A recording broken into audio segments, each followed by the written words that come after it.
Shalom, everyone, from the Integral House of Israel. We're going to be going over the fifth Aliyah from Parashah Mishpatim. I'll be reading today from the book of Exodus, chapter 23, verse 6 through 19. And I'll also be reading from the book of Acts, chapter 23, verse 1 through 11. In a lawsuit, you must not deny justice to the poor. Be sure never to charge anyone falsely with evil. Never sentence an innocent or blameless person to death, for I never declare a guilty person to be innocent. Take no bribes, for a bribe makes you ignore something that you clearly see. A bribe makes even a righteous person twist the truth.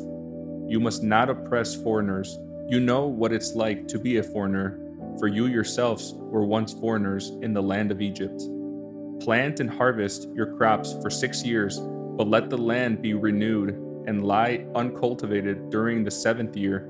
Then let the poor among you harvest whatever grows on its own. Leave the rest for wild animals to eat. The same applies to your vineyards and olive groves. You have 6 days each week for your ordinary work, but on the 7th day you must stop working. This gives your ox and your donkey a chance to rest. It also allows your slaves and the foreigners living among you to be refreshed. Pay close attention to all my instructions. You must not call on the name of any other gods. Do not even speak their names. Each year, you must celebrate 3 festivals in my honor. First, celebrate the festival of unleavened bread. For 7 days, the bread you eat must be made without yeast, just as I commanded you. Celebrate this festival annually at the appointed time in early spring, in the month of Abib, for that is the anniversary of your departure from Egypt. No one may appear before me without an offering. Second, celebrate the festival of harvest, when you bring me the first crops of your harvest.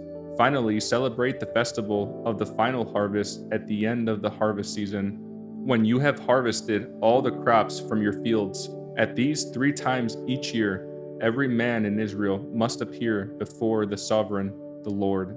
You must not offer the blood of my sacrificial offerings together with any baked goods containing yeast, and do not leave the fat from the festival offerings until the next morning.